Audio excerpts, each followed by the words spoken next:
మే 28 ఆ మహానుభావుడు జన్మించిన రోజు. తెలుగు తమ్ముళ్లకు పండుగ రోజు. భూమి మీద ఎంతోమంది పుడుతుంటారు, గిడుతుంటారు.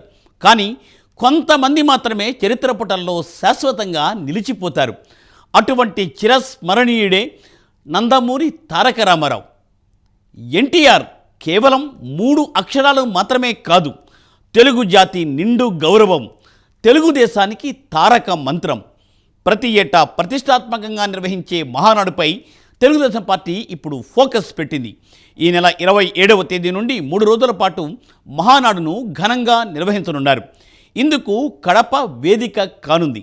ఇప్పటికే దీనికి సంబంధించిన ఏర్పాట్లపై పార్టీ నేతలు దృష్టిని సారించారు. మహానాడు 2025కు సంబంధించిన ఆసక్తికరమైన అంశాల గురించి ఈరోజు బర్నింగ్ షోలో చూద్దాం.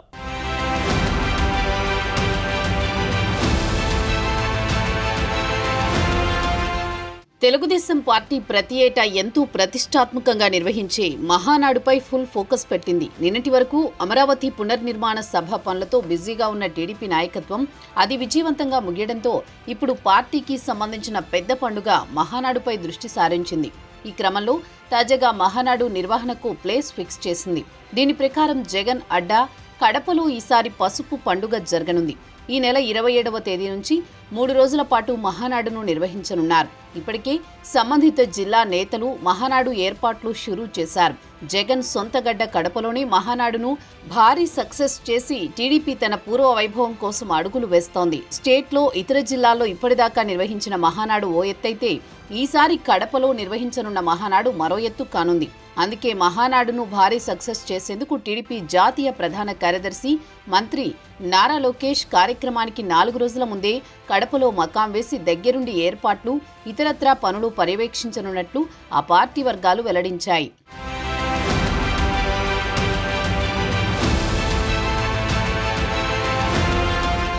ఈ ఏడాది మహానాడును మే నెల 27 నుంచి 3 రోజుల పాటు కడప జిల్లా కేంద్రంలో నిర్వహించాలని టీడీపీ హైకమాండ్ నిర్ణయించింది.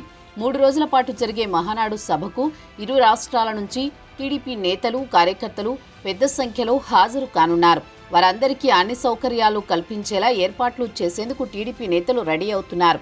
అంతేకాక మహానాడు ప్రాంగణం, భోజనం ఏర్పాట్లు, వాహనాల పార్కింగ్కు కూడా స్థలాలను ఎంపిక చేశారు. ఈ స్థలం కడపను తిరుపతి, చిత్తూరు, అనంతపురం, హైదరాబాద్ మార్గాలతో కలిపేదిగా ఉందని నేతలు చెబుతున్నారు. స్థలాల ఎంపికకు సంబంధించి సభ తర్వాత కానీ ముందు కానీ ఎలాంటి సమస్యలు తలెత్తకుండా చూసుకునేలా భూముల యజమానుల నుంచి నిరభ్యంతర పత్రాలు తీసుకున్నారు. మహానాడు 2025 పనులకు సంబంధించి ఈ నెల 7న భూమి పూజ నిర్వహించి శరవేగంగా పనులు పూర్తి చేయాలని నేతలు నిర్ణయించారు.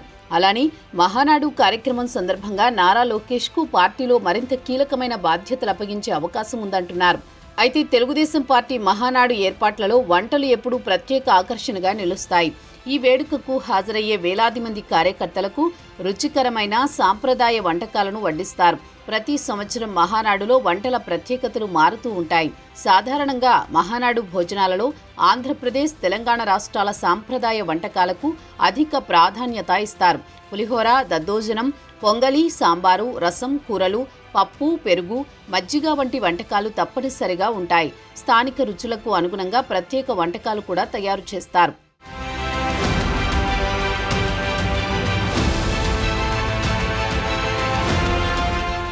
ఇకపోతే ఉమ్మడి కడప జిల్లాలో టీడీపీ ఆవిర్భావం నుంచి 2004 ముందు వరకు టీడీపీ ఎమ్మెల్యేలు గెలుస్తూ వచ్చేవారు. బద్వేలు, జమ్మలమడుగు, కడప, రైల్వే కోడూరు ఇలా కొన్ని నియోజకవర్గాలు కంచుకోటలా ఉండేవి. రాజశేఖర్ రెడ్డి సీఎం అయిన తర్వాత పరిస్థితి మారిపోయింది. ఆ తర్వాత 2024 ఎన్నికల్లో పార్టీ పుంజుకుంది. ఉమ్మడి జిల్లాలో 7 స్థానాలు కూటమికి వచ్చాయి. సొంత జిల్లాలో వైసీపీ చతికిలబడడం ఆ పార్టీ ఊహించలేకపోయింది. ఆ షాక్ నుంచి కోలుకునే మునిపే మళ్లీ మహానాడు కడపలో నిర్వహించి సీమ అభివృద్ధితో పాటు జిల్లా అభివృద్ధికి ప్రత్యేక రోడ్ మ్యాప్ గీసి అటు పరిశ్రమలు, ఇటు వ్యవసాయ రంగంపై పూర్తి స్పష్టత ఇవ్వనున్నారు. కడపకు వచ్చే భారీ ప్రాజెక్టులను సస్పెన్స్లో ఉంచారు. మహానాడు వేదికగా ఆ వివరాలను సీఎం చంద్రబాబు వెల్లడిస్తారని చెబుతున్నారు. వైజాగ్, చెన్నై పారిశ్రామిక కారిడార్లో భాగంగా కొప్పర్తి ఇండస్ట్రియల్ పార్కును అభివృద్ధి చేయనున్నారు. ఇది పూర్తయితే పరిశ్రమలు క్యూ కడతాయి. ఇప్పటికే కొప్పర్తిలో పలు పరిశ్రమలు ఏర్పాటు చేసేందుకు పలువురు ముందుకు వస్తున్నారు.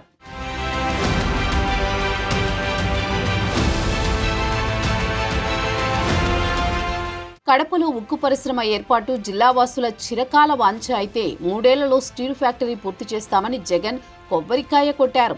5 ఏళ్లు పూర్తయ్యేసరికి కనీసం ప్రహరీ గోడ కూడా పూర్తి చేయలేకపోయారు. కాగా కడపలో ఉక్కు ఫ్యాక్టరీ నిర్మిస్తామని ఇటీవల చంద్రబాబు ప్రకటించారు. జిందాల్తోనే నిర్మాణం చేపడుతుందని అంటున్నారు. దీంతో పాటు మహానాడు సక్సెస్ చేసి టీడీపీలో మరింత జోష్ నింపాలని భావిస్తున్నారు. ఇందుకు మంత్రి నారా లోకేష్ 4 రోజులు ముందుగానే కడపలో మకాం వేసి అందరినీ సమన్వయం చేసుకుంటూ పర్యవేక్షించనున్నట్లు పార్టీ వర్గాలు చెబుతున్నాయి.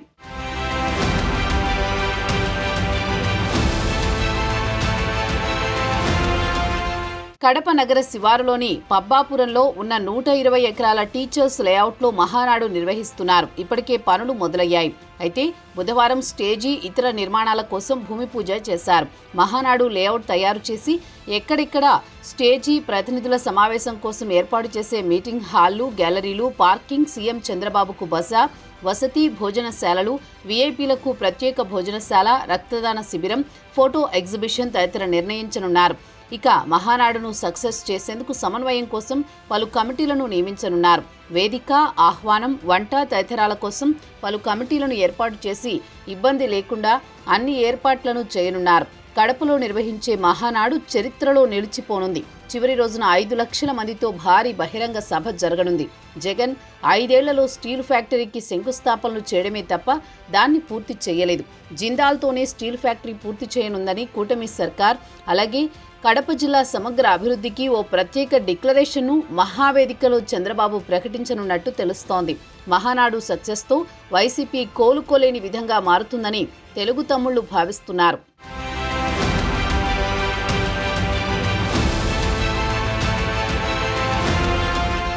మరోవైపు తెలుగుదేశం పార్టీ నిర్వహించే పసుపు పండుగ మహానాడుకి ఏర్పాట్లు ప్రారంభమయ్యాయి. వైసీపీ అధినేత జగన్ సొంత జిల్లా కడపలో పార్టీ పెట్టిన తొలిసారి నిర్వహిస్తున్న మహానాడుకు చాలానే ప్రత్యేకతలు ఉన్నాయని పార్టీ నాయకులు చెబుతున్నారు. ప్రధానంగా సాధారణ స్థాయి కాకుండా ఈ దఫా అసాధారణ స్థాయిలో మహానాడును నిర్వహిస్తున్నట్లు పార్టీ వర్గాల ద్వారా తెలుస్తోంది.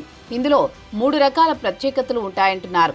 ఈ విధానంలో పార్టీ వ్యవస్థాపక అధ్యక్షుడు స్వర్గీయ నందమూరి తారక రామారావును ఏఐ ద్వారా సభకు ఆహ్వానిస్తారు. తద్వారా ఆయన ఆకాశం నుంచి దిగివచ్చి మహానాడు ప్రాంగణంలో కూర్చున్న అనుభూతిని కలిగిస్తారు.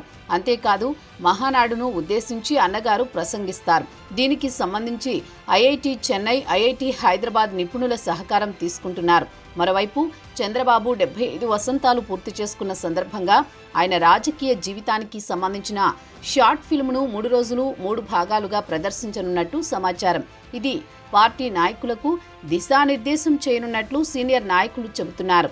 పార్టీ కోసం చంద్రబాబు తొలినాళ్లలో, మలినాళ్లలో ఎలా కష్టపడ్డారో షార్ట్ ఫిల్మ్ల ఆధారంగా ప్రదర్శిస్తారు. తద్వారా పార్టీని మరింత బలోపేతం చేయనున్నారు. ఏఐ ఆధారిత పార్టీగా టీడీపీని పునరుద్ధరించే కార్యక్రమానికి శ్రీకారం చుట్టనున్నారు.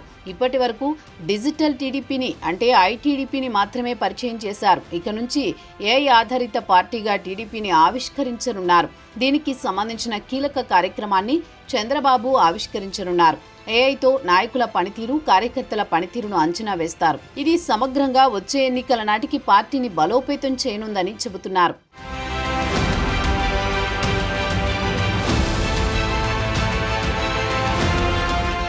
ఇక అమరావతి నిర్మాణ పునఃప్రారంభం, రాష్ట్ర అభివృద్ధికి టీడీపీ ప్రభుత్వం చేస్తోన్న కార్యాచరణ నేపథ్యంలో మహానాడు ద్వారా ప్రజల్లోకి బలమైన సందేశం వెళ్లేలా చూడాలన్న లక్ష్యం ఉంది. పులివెందులలో సరైన స్థలం అందుబాటులో లేకపోవడం వల్లే అక్కడ మహానాడు నిర్వహించుకోలేకపోయారని చెబుతున్నారు. కడపలో నిర్వహించే మహానాడు టీడీపీకి ఒక్క జిల్లాకే కాకుండా రాష్ట్ర వ్యాప్తంగా ఊపు తీసుకురావాలని నాయకత్వం భావిస్తోంది. ఇక ఈ మహానాడు రాజకీయంగా ఏ మేరకు ప్రభావం చూపుతుందో, వైఎస్ఆర్ కాంగ్రెస్ పార్టీ దీనిపై ఎలా స్పందిస్తుందో వేచి చూడాల్సిందే.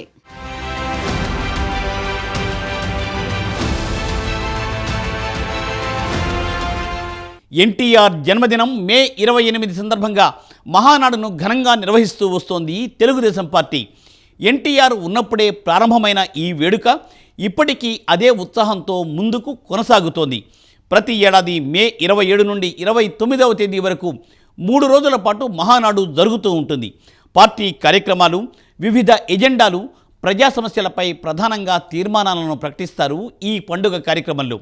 ఈ కార్యక్రమం అంతా వేడుకగా కొనసాగుతుంది. అందుకే మహానాడు అంటే పసుపు పండుగ. తెలుగు తమ్ముళ్ల జాతర 20 రోజుల ముందు నుండే టీడీపీ పండుగ వేడుకలు ప్రారంభమవుతూ ఉంటాయి.